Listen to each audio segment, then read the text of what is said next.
하나님의 말씀 보시겠습니다. 하나님의 말씀은 출애굽기 11장 1절부터 3절의 말씀입니다. 출애굽기 11장 1절부터 3절의 말씀입니다. 출애굽기 11장 1절에서 3절 말씀, 제가 하나님의 말씀을 봉독합니다. 여호와께서 모세에게 이르시기를 내가 이제 한 가지 재앙을 바로와 애굽에 내린 후에야 그가 너희를 여기서 내보내리라. 그가 너희를 내보낼 때에는 여기서 반드시 다 쫓아내리니 백성에게 말하여 사람들에게 각기 이웃들에게 은금 패물을 구하게 하라 하시더니 여호와께서 그 백성으로 애굽 사람의 은혜를 받게 하셨고 또 그 사람 모세는 애굽 땅에 있는 바로의 신하와 백성의 눈에 아주 위대하게 보였더라. 아멘.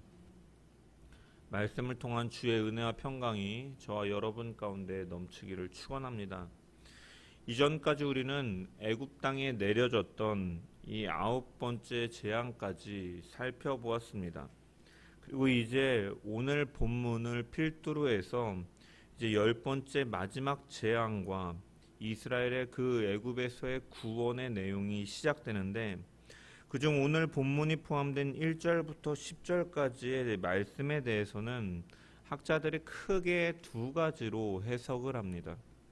먼저는 이 10가지 재앙의 절정이라고 할 수 있는 10번째 재앙 전에 이제 모세를 통한 바로와 그의 애굽의 백성들에게 하시는 경고라고 해석을 하기도 하고, 또 다른 견해는 오늘 본문은 이제 마지막 재앙을 앞두고 이 지나간 일을 다시 한번 회상하는 회고로서 해석하기도 합니다.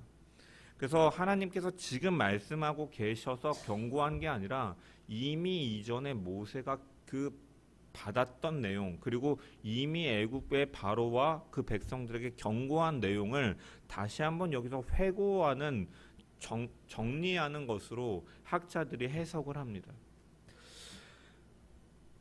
먼저 지나간 것에 대해서 다시 그 회상하는 것으로 해석하는 그 근거는 우리가 내용에서 살펴보는 것처럼 오늘 본문이 새롭게 제시하는 것이 없고 앞의 내용을 그대로 답습하고 있기 때문입니다.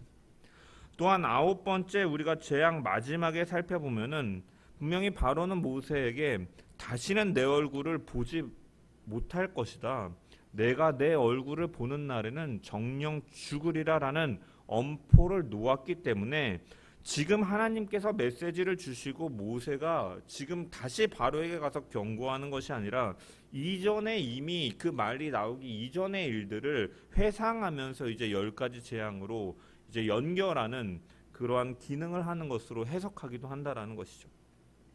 그래서 이제 영어 역본인 NIV 성경 같은 경우에는 이제 1절의 말씀을 이제 이미 과거에 완료된 상황으로, 과거 완료형으로 해석을 해서 이제 여호와께서 모세에게 이제 전에 이르시기를이라고 이렇게 번역되어 있기도 합니다. 그리고 9절의 말씀도 보면은 이제 과거 완료형으로 번역해서 이 본문에 기록된 모든 기록들이 지난날에 있었던 일을 회고하는 것으로 번역을 해 두었습니다. 그렇다면 만약에 이걸 회고로 본다면, 이전에 있었던 일들을 다시 한번 이제 복습하고 생각해보는 회고로 본다면 왜 다른 재앙들에는 없었던 이 회고가 왜 10번째 재앙을 앞두고는 등장하는 것인가, 우리는 의문을 가져볼 수 있죠. 그 이유는 무엇이냐? 바로 이 10번째 재앙은 지금까지 이 재앙들이 이제 분위기가 점점 고조되고 강도도 고조되어지는 가운데 절정을 이루는 재앙이라고 말씀을 드렸습니다. 그래서 지금까지의 재앙들 중에서 어떻게 보면 가장 큰 파괴와 고통을 주는 재앙인 것이죠. 바로부터 그 종들, 그리고 그 애굽 땅에 있는 가축들까지도 처음 난 것이 모두가 다 죽게 되는 그러한 일들 속에서 수많은 사람들이 고통과 울부짖음을 초래하는 이 재앙이 나타난다라는 거죠. 등장한다라는 것입니다. 그렇기 때문에 이 재앙에 앞서서 왜 이렇게 큰 고통이, 이렇게 큰 재앙이 그 땅에 나타날 수밖에 없었는가? 왜 이것이 필요할 수밖에 없었는가? 왜 하나님께서 이렇게밖에 하실 수 없었는가에 대해서 너무나 큰 충격이기 때문에 그 전에 이제 그 정당성에 대해서 제시하기 위해서 이러한 일들이 계속해서 반복되었고 하나님께서 경고를 하셨지만 바로는 그 완악하였고 그의 교만함 때문에 하나님의 그 말씀을 듣지 아니하였다라는 것을 다시 한번 확인시켜주고 이 강한 재앙이 내려지는 것에 대한 정당성을 이렇게 보여주기 위해서 이렇게 회고로서의 성격을 한다라고 학자들은 해석하는 것입니다. 또한 이것을 이제 현재형으로 보면은 10번째 재앙을 앞두고 바로와 애굽의 백성들을 향한 분명한 경고로 해석할 수 있습니다. 1절의 말씀을 보면 여호와께서 모세에게 이르시기를 내가 이제 한 가지 재앙을 바로와 애굽에 내린 후에야 그가 너희를 여기서 내보내리라. 그가 너희를 내보낼 때에는 여기서 반드시 다 쫓아내리니 라고 기록되어 있습니다. 여기서 보면 하나님께서는 이 10번째 재앙을 언급하시면서 내가 이제 한 가지 재앙, 지금까지 있었던 다른 9가지 재앙과 이 구별되는 한 가지 재앙으로서 이 표현을 하고 계시다라는 것이죠. 이 한 가지라고 번역된 것을 히브리어 에하드라는 단어인데 이 표현은 창세기나 욥기에서는 이미 언급된 것을 동일한 것을 나타낼 때 사용하는 단어이기도 하지만 에스겔서에 보면은 지금까지와는 전혀 다른 것을 지적할 때 사용되어지기도 하는 단어인 것이죠. 즉 10번째 재앙은 이제까지 내려진 재앙들처럼 하나님께서 하시는 초자연적인 재앙이라는 공통점은 있지만 또한 다른 재앙들과는 다르게 하나님께서 직접적으로 사람의 생명을 빼앗는 특별한 재앙이 될 것임을 나타내기 위해서 지금까지와는 전혀 다른 것을 지적할 때 사용되는 이 에하드라는 단어를 사용함을 통해서 특별함을 강조하고 있다. 그래서 굉장히 강한 경고적 메시지다라고 해석을 하는 것이죠. 바로는 9가지 이 재앙들을 통해서 잘못을 회개하고 이스라엘을 내보냈다면 생명을 치시는 10번째 재앙은 분명히 피할 수 있었을 것입니다. 하지만 회개하지 않는 그는 결국 자신의 장자를 포함해서 애굽의 모든 처음 난 것을 죽이는 역사상 유례 없는 처참한 재앙을 맞이하게 되는 것이죠. 이 재앙이 얼마나 참혹한 것인지를 보면은 1절의 말씀을 보면 그가 너희를 여기서 내보내리라.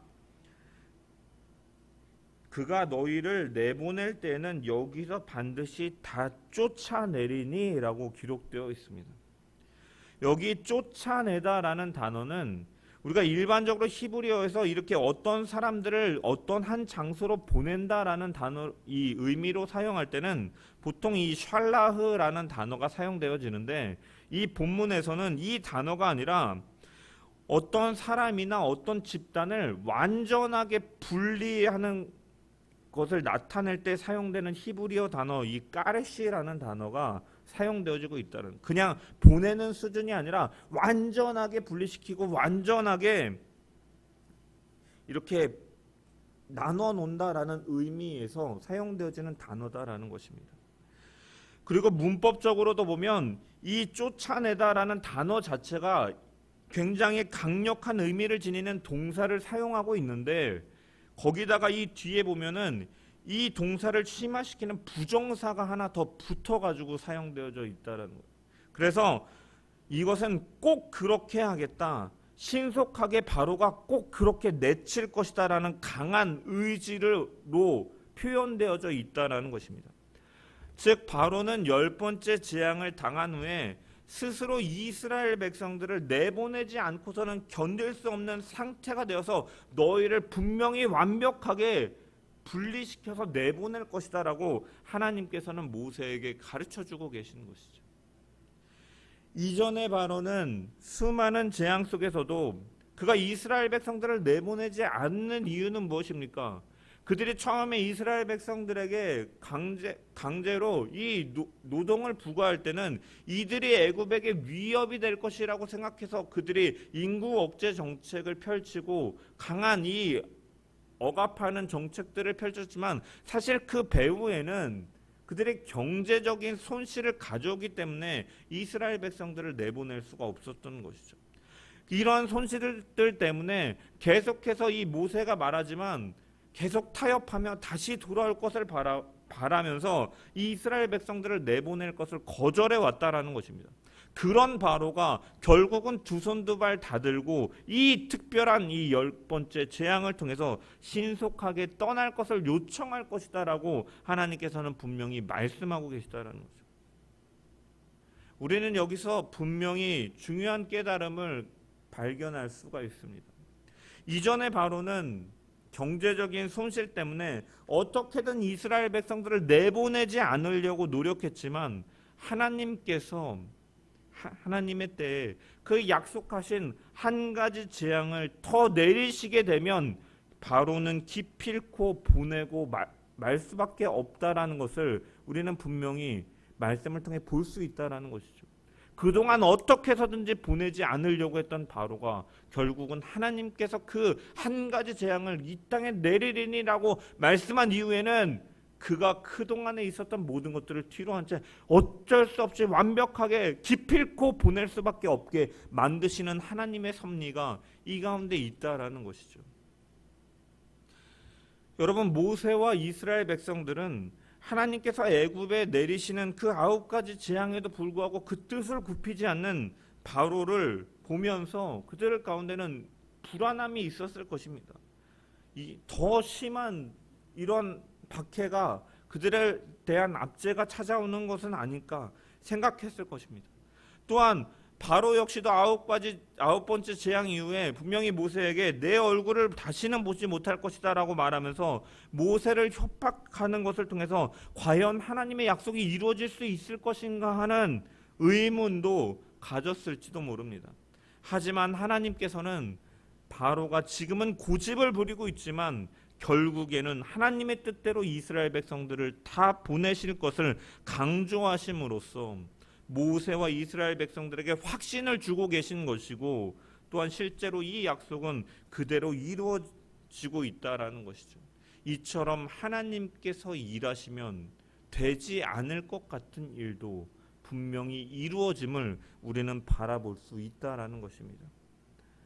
다만 어떤 일은 굉장히 신속하게 이루어지고 어떤 일은 굉장히 일이 이루어지지 않는 것처럼 더디 이루어지기도 하지만 이런 것은 하나님의 섭리 가운데 아직 때가 안 되었기 때문에 그런 것뿐이지 하나님께서 작정하신 때가 되면 하나님은 그 약속대로 분명히 그 일을 성취해 나가시는 하나님이시다라는 것이죠. 그래서 우리의 힘으로는 도저히 안 풀릴 것 같고 도저히 변화가 따르지도 않을 것 같고 해결되지 않을 것 같은 일들조차도 하나님의 때에 하나님이 일하시면 분명히 그 일들은 이루어질 것이다라는 사실을 우리는 분명히 믿음으로 바라보아야 될 줄 믿습니다. 오늘날 이 시대가 복음을 전하기 힘든 시대, 복음을 거절하는 시대, 사람들이 마음이 강팍해진 시대 속에서 과연 우리가 전하는 복음이 무슨 의미가 있을까? 때로는 생각이 들 때도 있지만 하나님께서는 마지막 때까지 남은 자들을 사용하셔서 하나님의 일을 이루시는 것을 우리가 기대하면서 하나님이 일하시면 결코 불가능한 것이 없음을 기억하며 우리는 늘 하나님께 순종함으로 내 삶을 들여 믿음으로 서나가는 저와 여러분이 되어야 될 줄 믿습니다. 바로의 총애를 받아서 애굽의 국무총리가 된 야곱의 11번째 아들 요셉 역시도 하나님이 보여주신 꿈으로 인해서 형제들의 시기를 당해 애굽에 팔려가게 되었습니다. 종으로 있는 동안에도 주인인 보디발로부터 총애를 받아서 잠시 안정적인 삶을 누리는 듯했지만 그 보디발의 아내의 그 모함 속에서 그는 감옥에 갇히게 되고 그 감옥에서 왕의 신하들의 만남을 통해 자신이 바라던 이 문제가 해결되기를 바랬지만 그 오랜 시간 동안 그 문제는 바로 해결되지 않았던 것이죠.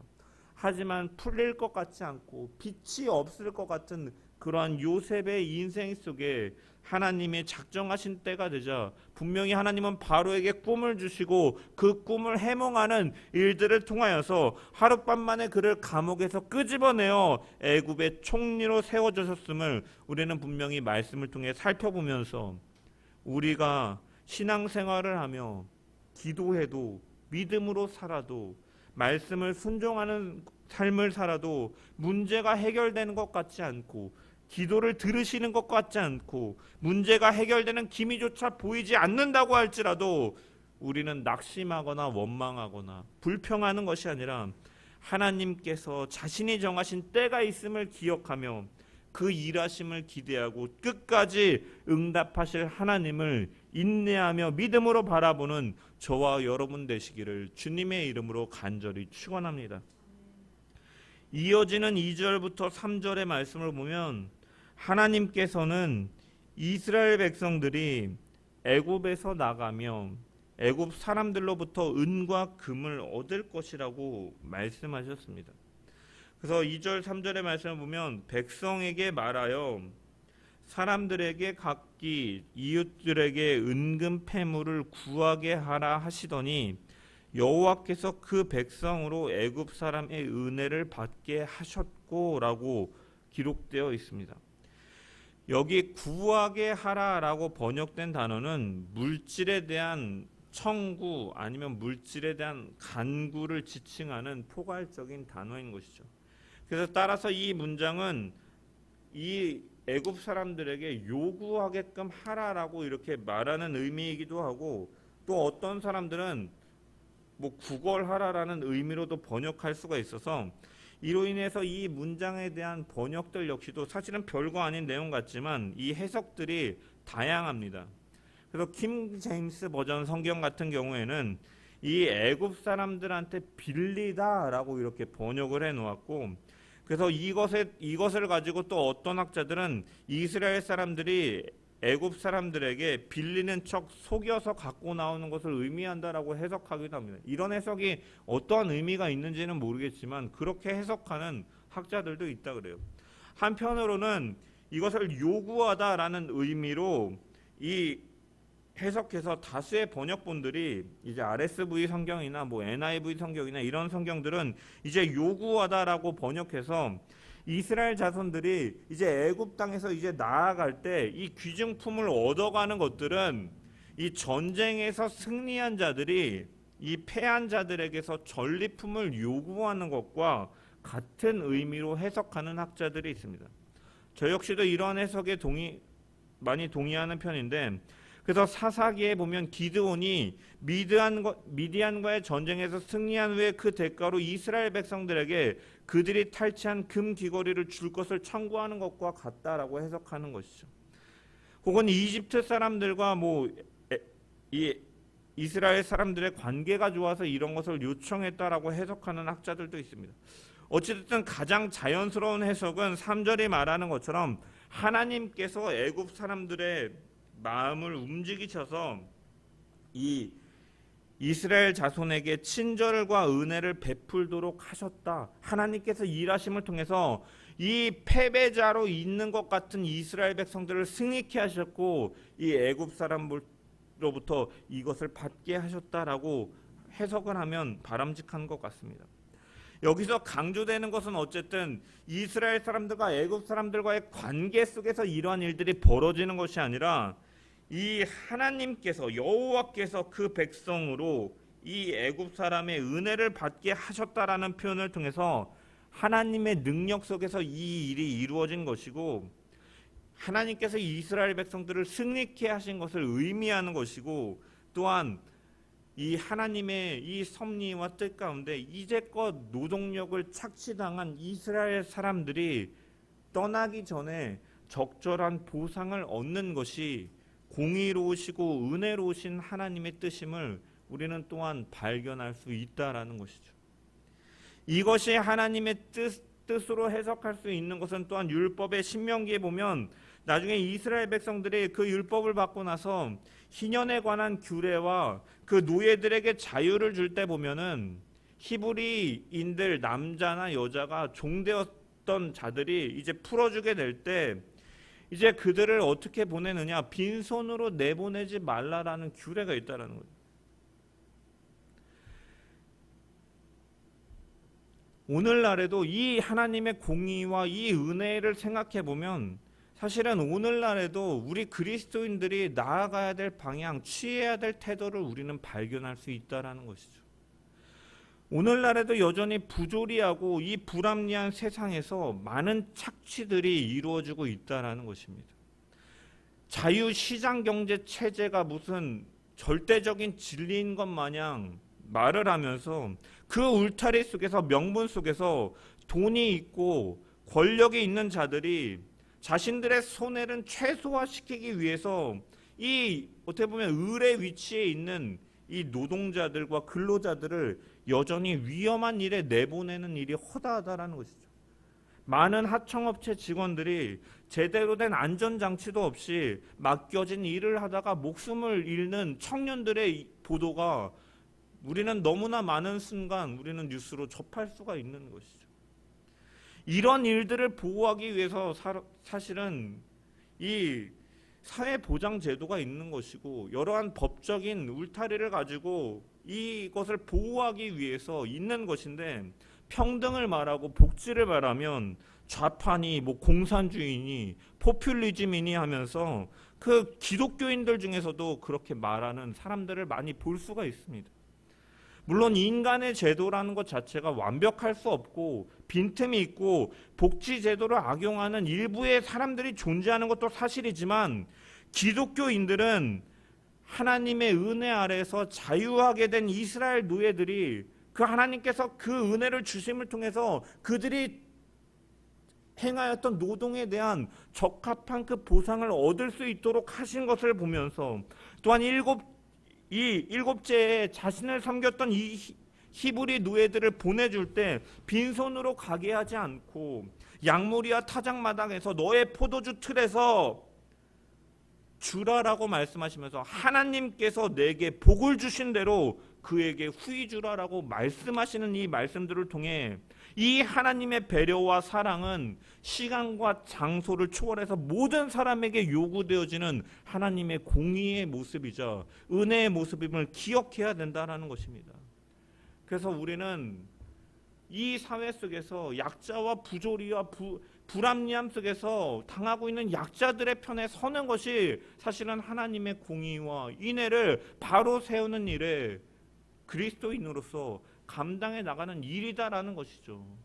그냥 무조건적으로 맹목적으로 그냥 눈에 보이는 가난한 자만 돕는 것이 하나님께서 베푸시는 그 이웃 사랑이 아니라, 좀 더 포괄적으로 생각하면 하나님의 공의가 이 땅 가운데 이루어지기를 바라는 것고 그것을 따라가는 것이 바로 그리스도인의 정체성이자 목적임을 생각할 때, 우리가 이 그리스도인으로서 사회에 참여하는 성격과 우리의 스탠스도 분명히 어느 편에 서야 될지는 분명하게 말씀은 드러내고 있다라는 것입니다.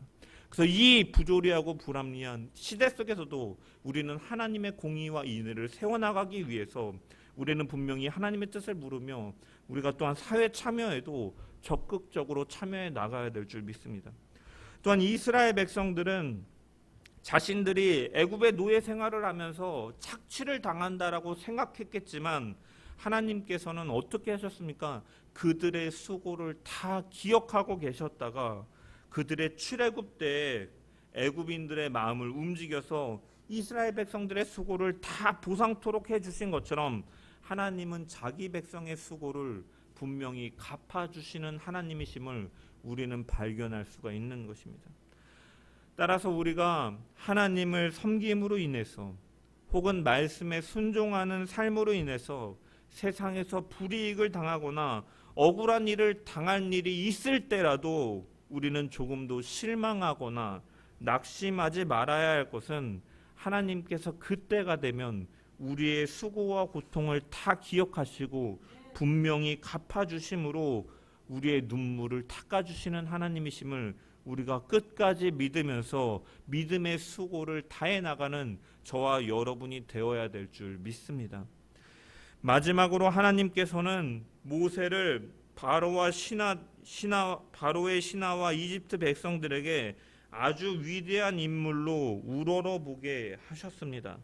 3절의 말씀 후반부를 보면 여호와께서 그 백성으로 애굽 사람의 은혜를 받게 하셨고 또 그 사람 모세는 애굽 땅에 있는 바로의 신하와 백성의 눈에 아주 위대하게 보였더라라고 기록하고 있습니다. 이것은 하나님께서 모세를 사용하여 온갖 기적을 행하게 하시어 그를 크게 높여주셨고 애굽 사람들로 하여금 두려워하는 마음을 주셨기 때문인 것이죠. 여호와는 참신임을 드러내셨고 이스라엘과 모세를 주님께서 사랑하시는 나의 백성으로 하나님께서 함께 하시는 사람으로 보여주셨기 때문에 그가 위대하게 보일 수 있었다라는 것입니다. 하나님의 진노로 처음 난 것을 잃게 되는 이 애굽 사람들의 입장에서 볼 때 전능하신 하나님의 보호 속에 단 한 명도 죽지 아니하는 이스라엘이나 그 이스라엘을 인도하여 내는 모세는 얼마나 위대하게 보였겠습니까?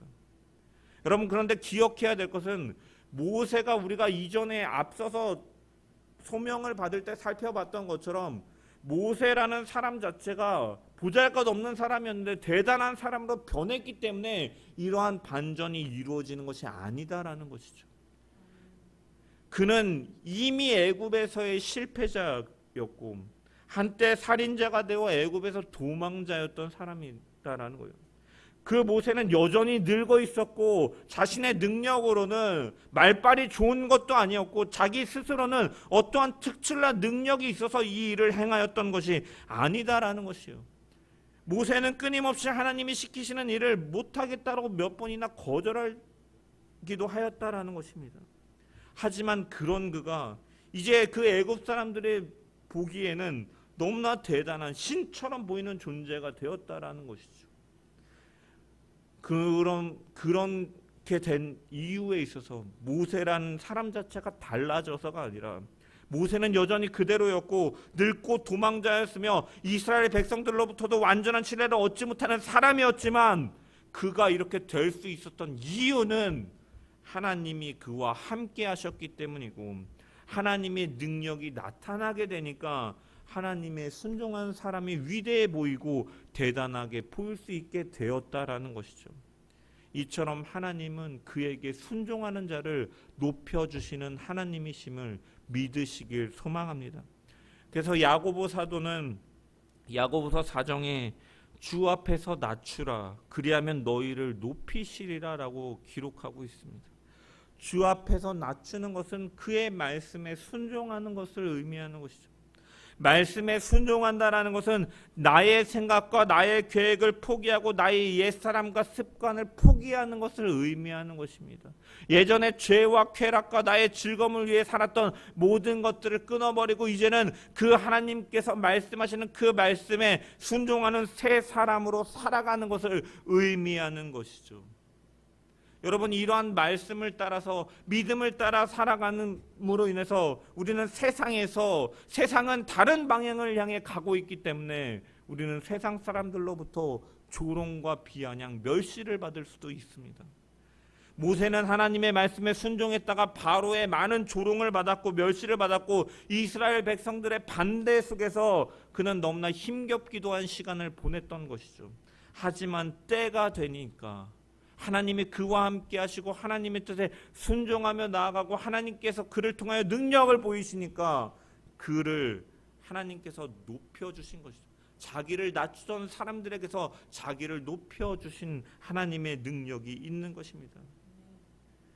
이스라엘 백성들 역시도 마찬가지입니다. 학대를 받던 민족이었습니다. 노예였습니다. 의지할 때라고는 한 군데도 없던 민족이었고 해방의 그 소망도 보이지 않는 상태였습니다. 날로 날로 그 압박과 그 박해는 점점 더 세져만 갔던 상황이었습니다. 그런데 그러한 절망 중에서 하나님의 자비를 의지하고 그들이 울며 부르짖으며 기도하였더니 하나님께서는 모세를 사용하셔서 구원으로 이끌고 계시고 애굽 사람들로부터 은혜를 입게 하셔서 섬김을 받게 하는 존재로 하나님은 바꾸셨다라는 것이죠.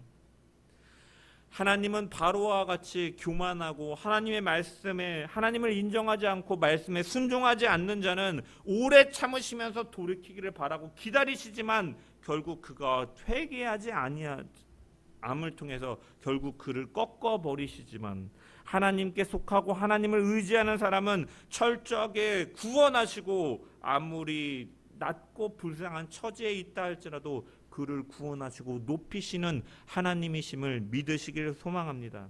지금 아무리 힘든 상황에 있다 할지라도 보잘것 없는 것 같은 나의 인생이라 할지라도 하나님께서는 그 날이 되면 구원하시는 하나님의 백성을 분명히 높일 것이고 그 영광을 우리에게 주실 것을 기대하면서 우리는 그 영광의 소망을 바라보며 늘 믿음으로 전진해 나가는 우리 모두가 되어야 될 줄 믿습니다. 또한 이 부분을 통해서 우리가 한 가지 또 발견할 수 있는 것은 무엇입니까? 사람이 잘 나가고 영광을 얻을 수 있는 것은 그 사람 자체가 잘나서가 아니라 사실은 하나님께서 높여주시기 때문에 가능하다라는 사실을 우리는 분명히 알아야 된다라는 것입니다. 하나님이 누군가를 높이셔서 그가 사람들로부터 칭송을 받고 그가 존경을 받는다라는 것은 그 자신 자체가 너무나 위대하고 대단해서가 아니라 하나님께서 그를 통하여서 사용하시고 하나님의 영광을 드러내는 도구로 사용하시기 위해서 그렇게 하신다라는 것을 기억하면서 우리는 내게 있는 내가 은혜를 남보다 더 입었고 내가 무언가를 더 가지고 있고 내게 더 기회가 있고 내게 더 지위가 있다면 우리는 나를 높이고 내가 스스로 영광 받는데 그것을 사용하는 것이 아니라 우리를 사용하시기 위해서 이렇게 허락하신 하나님을 어떻게 섬길 수 있을까를 우리가 늘 고민하면서 내게 있는 모든 것을 아낌없이 드리리 우리가 아까 찬양으로 고백하였던 것처럼 하나님께 전적으로 헌신해 나가는 저와 여러분 되기를 주님의 이름으로 축원합니다. 이것이 바로 너희의 몸을 하나님이 기뻐하시는 거룩한 산 제물로 드리라. 이것이 너희가 드릴 영적 예배니라. 바울이 로마서 12장 1절과 2절에 말씀하고 있는 그러한 신자로서의 바른 삶, 하나님께서 기뻐하시는 삶일 줄 믿습니다. 내게 있는 것들을 어떻게 하면 더 하나님을 섬길 수 있을까 고민하며 하나님께 전적으로 헌신해 나가는 우리 모든 자들 되기를 주님의 이름으로 간절히 축원합니다.